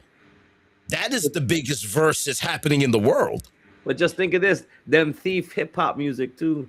Right. Comes from Jamaica. Right. But look what's happening, right? When we talk about the culture, and Canna Butter Babe is somebody that's she's up on current times, but she's real not upper current times. But she knows, she gets these little snake bits about verses, and she's get a sprinkle of the culture. It just goes to show how well hip hop is marketing their culture with this thing called verses, when we are the original culture of verses. And now an American is saying reggae should do verses when we've been doing verses. We invented it. But we're not doing it on TikTok. Yeah, we invented verses, but now the biggest stage show in Jamaica can't happen. Sting. So that just goes to show you, dancehall's a mess. Who wants to tackle this first, full screen? Raise your hand if you want to tackle what I just said first. I'll tackle it. Vicky Vegas has a great point. Here's the problem, and this is a problem with the younger generation in general, right? For verses to be really, for like Sting even now to be really huge and to like span many different demographics, right? You're gonna need all the younger artists to be involved and want to go to it and compete. The problem is it's the same, and I hate to use, but I always talk about boxing because that's what I'm involved in. But if you look at the younger boxers nowadays, younger boxers want to play it safe until they get a big fight, and then they may or may not win. And it's the same thing. I don't think the younger dancehall artists are going to want to go head to head with another young dancehall artist because they may lose. And what's going to happen if I lose? And I think that is what affects Sting. And that is one of the reasons why, like, I don't know, even like, listen, if you look at the ratings, I believe that Bounty and Beenie versus or whatever during COVID was huge. I think the numbers were outrageously enormous. It was ginormous. Me as a dancehall fan, like the MC of the night because he kept screaming. But yeah, hold on 1 second. Now we're gonna give you the mic. But me as a dancehall fan and a Sting fan, you know, just a general fan of Jamaica, everything. I'm watching him. That's not a versus. That's like two friends like partying and singing songs. You know what I mean? So like it wasn't even really a versus. It wasn't. It was cool. I watched it, but it wasn't a versus. It was no like Beenie trying to beat Bounty or Bounty trying to beat Beenie with lyrics. It wasn't that. You know, and I don't think any young artist right now would want to do that. They're not gonna do it. Yeah, I think the hip hop guys have to do it because they're basically their career is over and they're trying to get back in the limelight. Where in our culture they're trying to climb up the ladder. But I agree with Kenna Butterbabe. I mean, we cannot be the inventor of verses and have another culture steal from us and make it successful when our original version of verses is no longer in existence and can't find its space. But that's a great question from Kenna Butterbabe. Like, big up.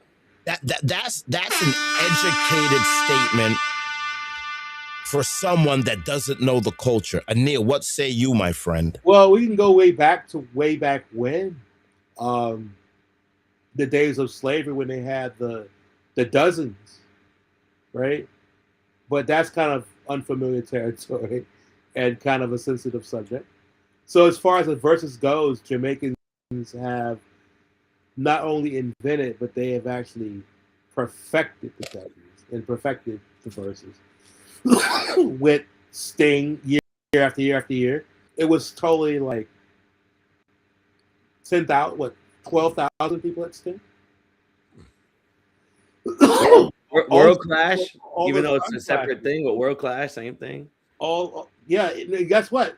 Guess what's coming back next year? Death Before Dishonor. Oh, part 45. Wow, did Anil just drop a gem?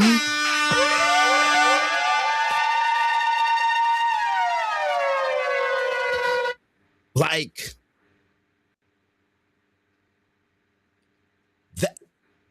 that is crazy what Kenna Butterbabe, that is crazy that she's all like, why don't you idiots do verses?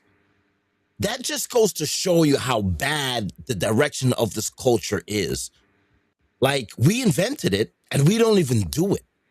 SoundCloud, and we did verses in every single way it can be done. We did it with DJs. We did it with artists. We did it with fucking gangs.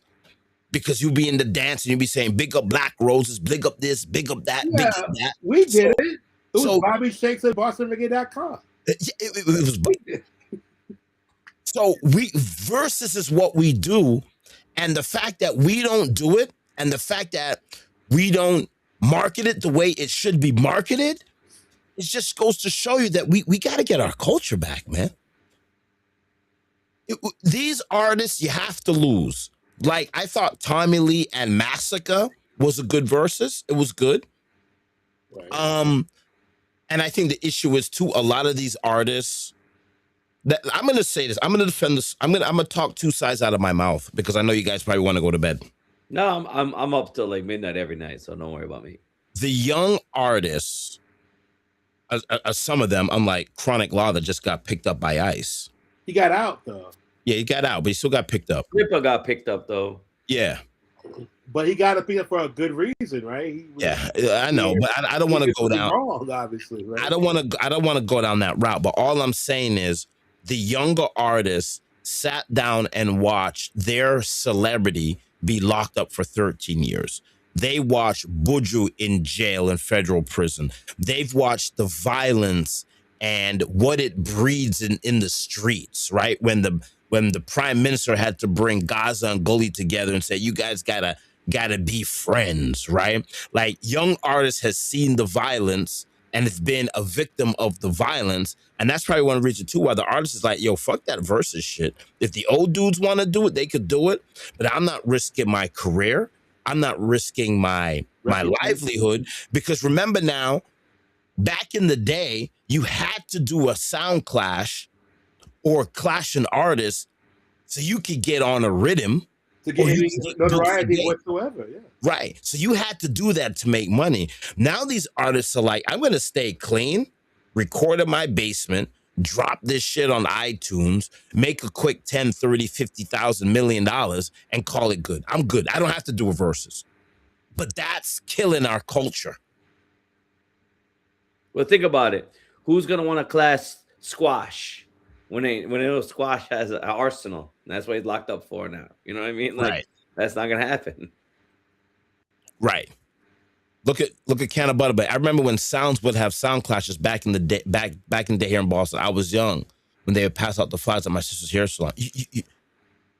This is somebody that's outside of the culture asking people inside the culture, what the fuck are y'all doing?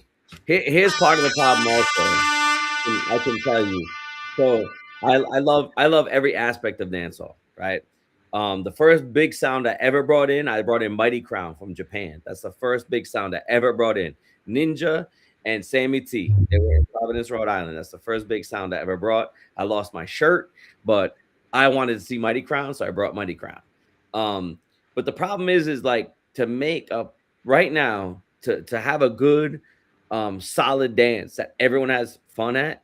You need guys and you need girls, especially girls. Right. The sound clash culture is dying because if you look at videos, even from New York, because I watch all the videos because I'm cuckoo. It's like a bunch of dudes watching sound clash because girls don't care about that.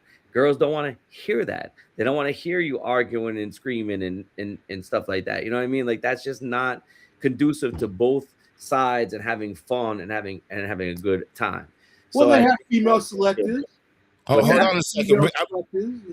Hold on, Neil. Let me get you in here. You're biting at the chop here. Go ahead, Neil. Maybe next Valentine's Day they'll do.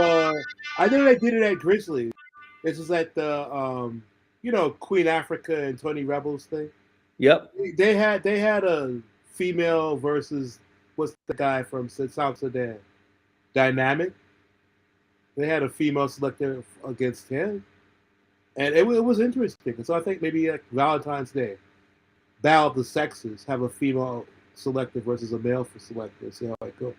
But I'm not saying the selection, because the sound from Germany, who's Wicked, always had a female selector, or a female on the mic. You know what I mean? Yeah, that was his wife. But the thing is that it's like the people in the crowd. Like I don't believe that the females really connect with that now. To be in the crowd and partying with them. I don't know who brought females when he was playing out, when he was doing the Matterhorn.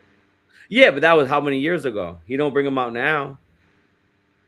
You know what I'm saying? I'm just saying I think that's what killed. Like I think right now, like for the younger females to come out, the hot females that are gonna bring the guys out. Like, right. I don't know if and I'm saying this from a promoter standpoint. from a fan standpoint, I love all that. You know what I mean? Like I said, Mighty Crown's the first time I brought it. My birthday, I had Johnny Bodyguard more than once. You know what I mean? Like but it's just a matter of like, you know, as a promoter, when you're doing a show, like how do I get the hot girls to come out to make sure the guys come out and have a good party? And I don't know if like a sound clash thing will because with the hot girls, you make money from the bar because women, you know, want to drink. The women, you know, chance of going home with one of these hot women.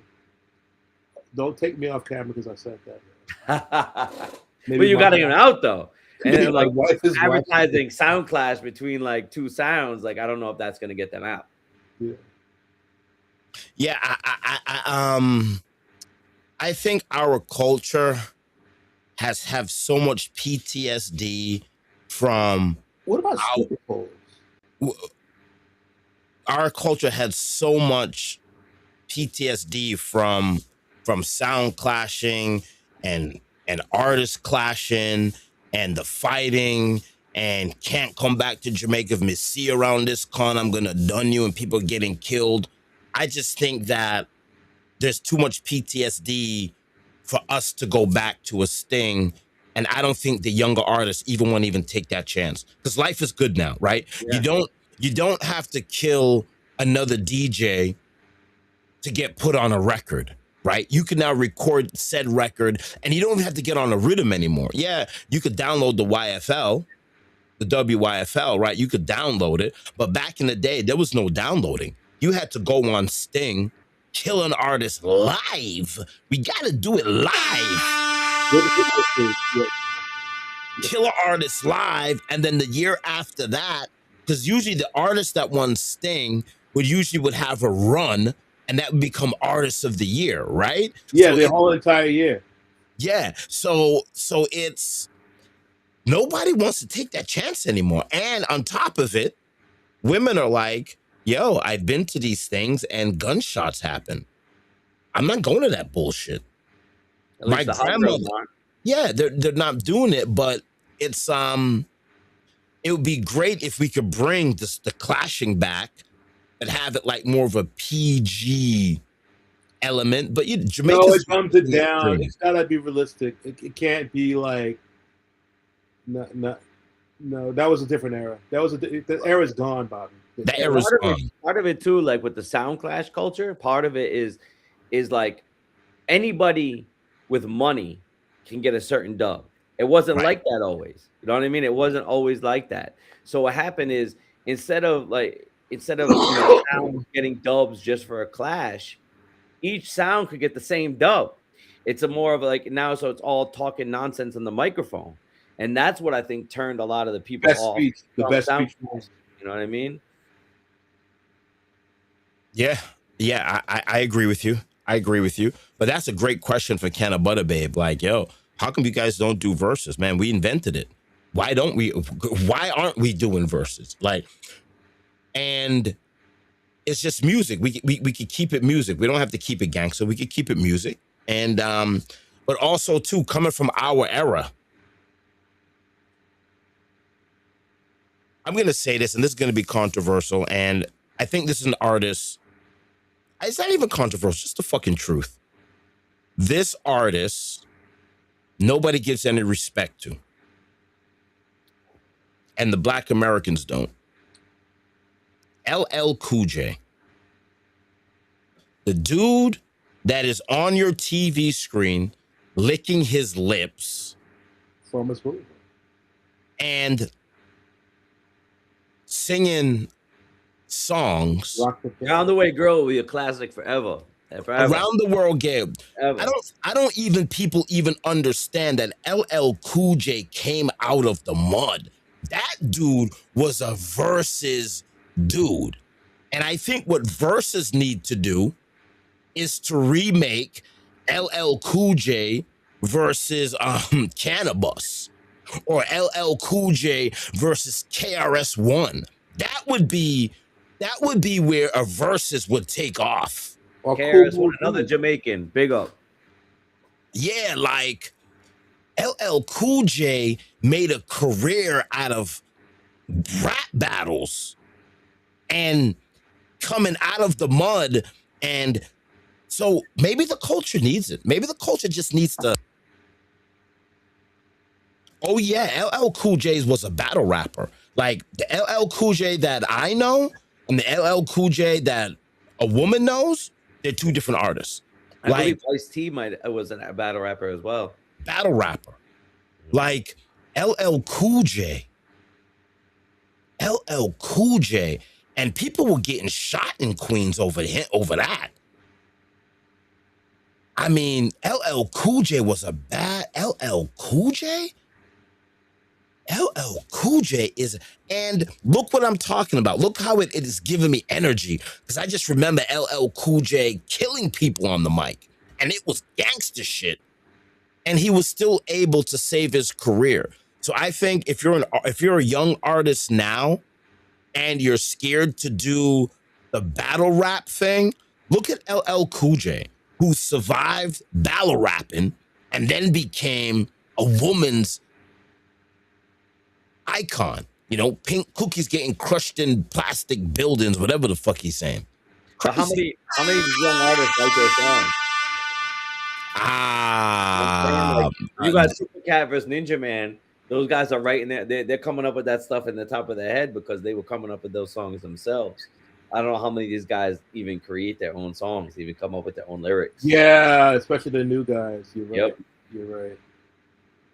All right. I know Massacre does, because Massacre used to write for other guys. You know what I mean? But like not a lot of these guys can. They're gonna get up on stage and try and just regurgitate their own songs that everyone's already heard already, and it's just not gonna fly. It won't be believable. Yeah, you're right. Yep. Yeah. It's they're using Chat GPT to write their lyrics. Yeah, I do not have to argue with you on stage, especially Jamaicans, because Jamaica is a place where I think, Jamaicans, the Africa and the Caribbean or Caribbean and India and Pakistan and these places are more technically savvy with their phone and the internet. So they're like, yo, man, I ain't got to go to war with no other artists to make money. I could be right here, make a little song on my phone, and then put it on YouTube, put it on Apple Music, make a couple of $100 or $1,000 or $1 million, and I don't got to worry about getting shot. Right. Damn, that was. Think about like Skilly Bang. We're talking about Skilly Bang, right? Right. We play songs, wicked artists, whatever, but like 31st clash, whop. Like what's he gonna do in a clash? He gonna get smoked. Right. You could take like the lowest level guy from the 90s or the 80s. He gonna murder him on stage. Murder him. Like it's a slaughteration. Like the Knicks is freaking Philly. You know what I mean? It's gonna be bad news. I mean, look when we talk about verses, look what Jada Kiss said to was it Murder Inc. or whoever he was battling, the Locks, the Bird Gang, Jim Jones and them, when Jada Kiss was like, what did he say? You look like two balls and a dick and your best friend's a pussy or some shit. That killed Jim Jones and not French Montana and Jules Santana. Like Jada Kiss and Cameron, like Cameron had to run and hide and then came back as a podcaster. Oh, I no longer rap. I'm a podcaster now. After he got murdered by Jada Kiss on that Versus. So that Versus thing, you gotta know what the fuck you're doing. Hey, Super Cat was never the same again after Ninja Man. No. So you as a young artist that says, I want to do a Versus, and I'm a manager, because usually I'm a manager for Super Cat, then I'm a manager for Beenie Man, and then I'm a manager for Kartel, and then now I'm a manager for Skilly Bang, and I've been doing this for 30 years, right? And Skilly Bang comes to me and says, yo, I want to do a Versus. And I'm going to say, yo, let me tell you a story about what happened to fucking Jim Jones against Jada Kiss. Let me tell you what happened to Super Cat against Ninja. Let me tell you about the violence that happened between this one and that one. We don't need to do that. We'll put our music on iTunes, and we good. We're okay here. We're okay. We don't have to do verses, but the culture needs the verses. God damn it.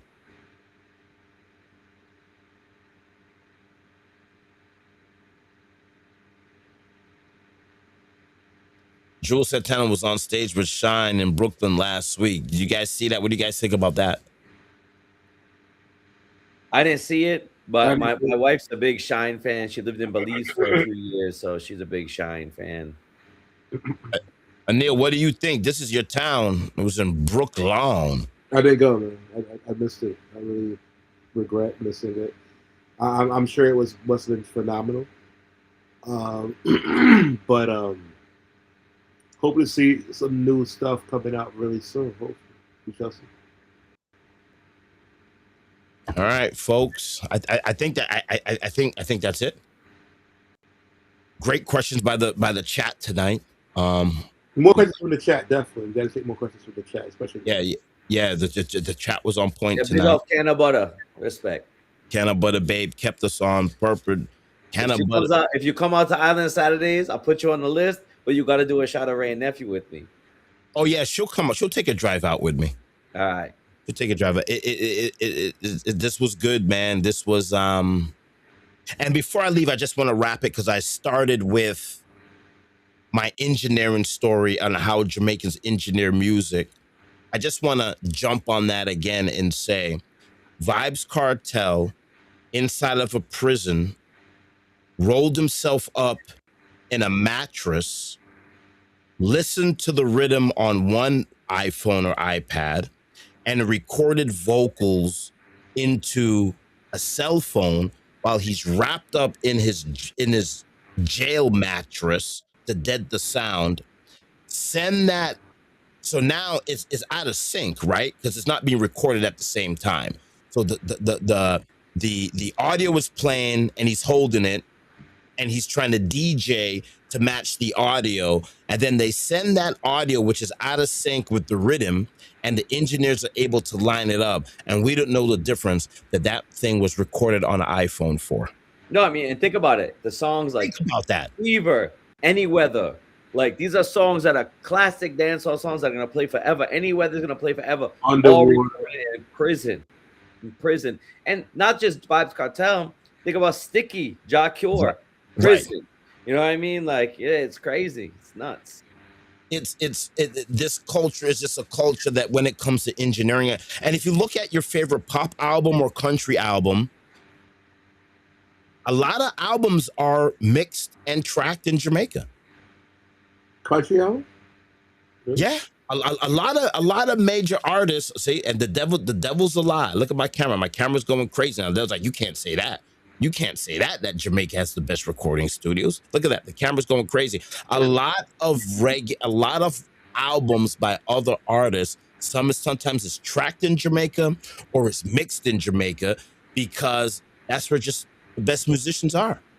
Well, also the greatest country song ever made was from Jamaica. Beenie really? Man ain't gonna figure it yet. Oh wow, there you go. Look it up. Wicked tune.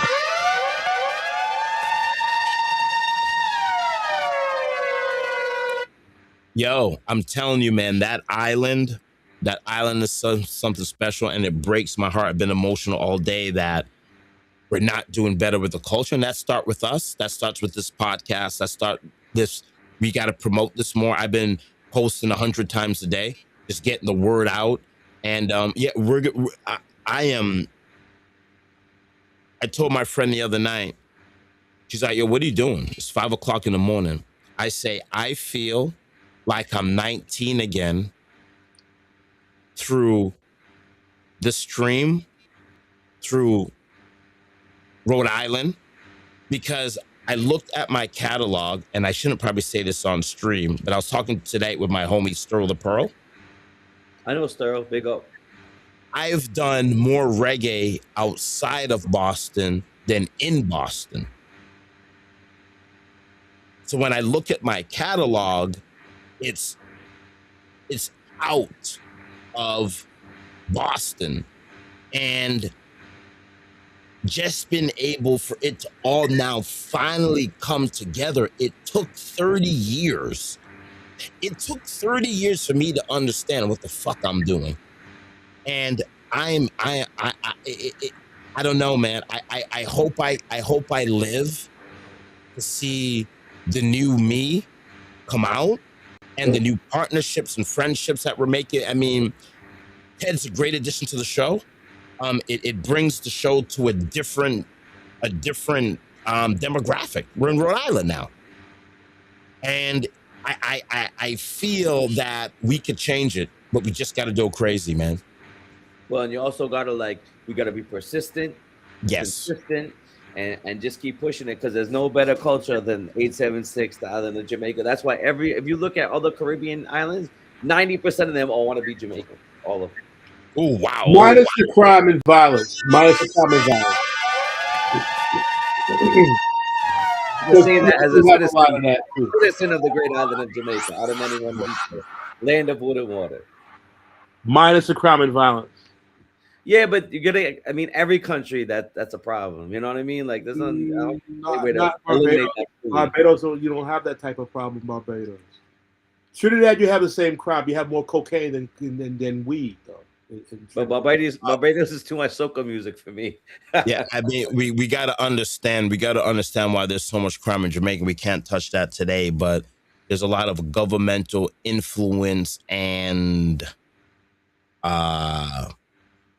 I think it's been better, though. I think it's been better. Yeah, you know what I mean? Yeah. Crime is because, and here's the problem with Jamaica. Jamaica only has 3 exports. That's it. It's not sugar. It's not mangoes. It's not bananas. It's not bauxite. It's not bauxite anymore. It's nothing. Do you know what Jamaica exports? Jamaica only exports 3 things. Magnum tonic wine. Rum. Number 1 export. Yes. Guaranteed full. Haitians have better rum. The Haitians have better rum. No, Haitian. Ray Nephew is the greatest. Haitians, the barbecue from Haiti. Barbecue's all right, but not as good as Ray Nephew. Yeah, but Ray and Nephew is the standard for rum worldwide. Appleton's wicked. And Appleton's wicked. And Myers rum is on par with barbecue. Let's not forget Straight Vibes, Fever. So Jamaica export alcohol. They export baby daddies. And the third thing they export is reggae. And if the Jamaican government does not, it's right here in Queens, so it's not like it's there. No. Canada butter. I love my Zos. Sac passe. Yeah. That's what Jamaica exports. And until Jamaica understands that their export is music and coffee and the other things, I was just making a joke. But the coffee's too expensive. The coffee's too expensive. Who's buying Jamaican coffee? But the dancehall is our export, and we need it to be a true export, and we need the Jamaican government behind to push the music. They've never really pushed the music, and the Jamaican government wants I Show Speed to come to their country to reach the diaspora when we have artists there that could reach the diaspora. But you're not giving the same attention and notice to your Jamaican in Kingston that you get to Speed. They shut down the whole island. The guy's driving around on top of a Cadillac, sitting on the roof, screaming. I love it. I love Speed. I love what you did. I love it for the culture. It's a good look. Any type of partnership or ally is always a good look. I know a lot of people saying that Jamaica sold out the country, but and I'm gonna get killed for this. Nobody in the world knew that Trinidad had a carnival until I Show Speed got there. That's a fact. Trinidad had the biggest reinsurgent into their carnival after I Show Speed was there, right? He's live in Trinidad eating a roti. So you're some black kid in your bedroom watching I Show Speed eat a roadie. What are you gonna go do? What are you gonna go and do? You're gonna go on Google and search for roti shop. What's a roti shop? Like, but why isn't Trinidad pushing their artists the same way they push I Show Speed? Because they're richer than Jamaica because of the oil. Yeah, they have more wealth, and the cocaine industry as well. That's what happened. It's not good, man. And I'm seeing every island, Barbados, this, that, and jab, right? Where they cover Speed in oil, and he's like, holy crap, this is crazy. Jab's been going on for centuries. Why did the Grenadian government package jab and export it to the world? Why do we got to wait for an import to come in, for that import to take our export out? That's like what they do in Africa. Africa pump their own oil, but they can't refine it, right? What are we doing? What are we doing here? But I bet you after all these trips, if you sit down and talk to I Show Speed, whoever he is, he's going to tell you Jamaica are the baddest, the number one. Oh, yeah. It's been confirmed that the Jamaican visit was the best visit out of every country. I believe that. There's no better.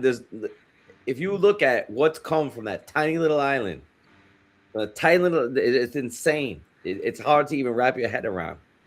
Like look at Canna Butter Babe. I had no idea that powder come from Trinidad. She had no idea, and I've known Canna Butter Babe for almost 20 years, and maybe that's my fault. Maybe I never took Canna Butter Babe to a Sound Vibration, or for her to see D Horizon go down Blue Hill Ave with the powder and invite her to Juve. Maybe that's my fault, right? I should have brought her out and showed her. I did her a favor. Yeah, I did her a favor.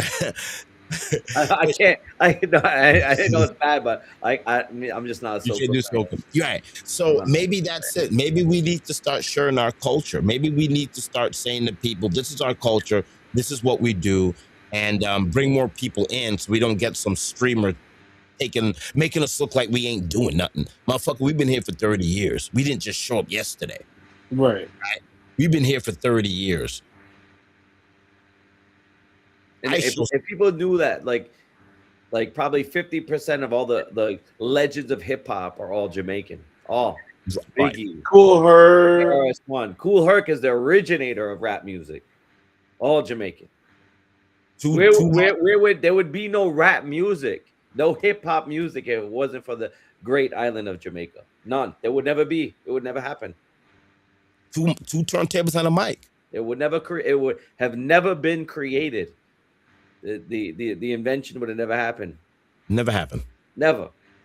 Man, 90% of the Jamaican remakes are better than the original. Right. I would have got myself in trouble or pregnant. I love the island man. There you go. That's what I say. That's why I said the Caribbean's number one export daddies. And I love the island man.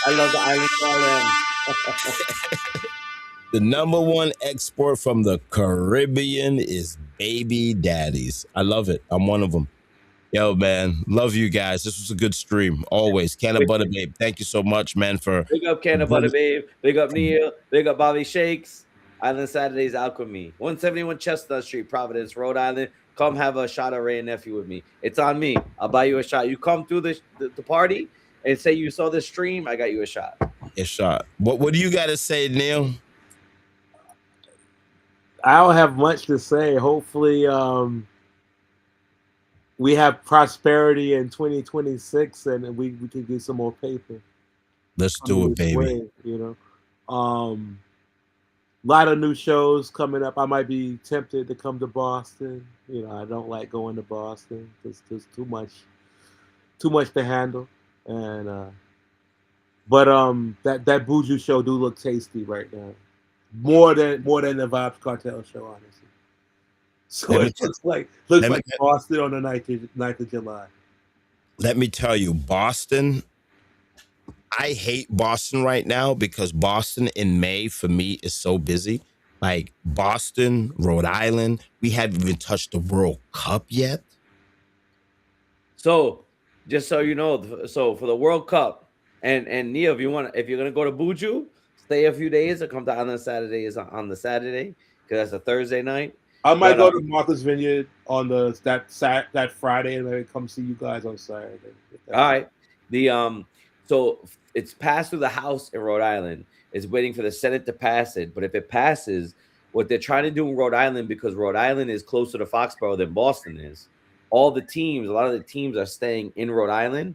They're gonna have June and July. If there's a game, a match, or whatever on a Saturday, it's gonna be the bar. The bar is gonna be able to serve till 3 a.m.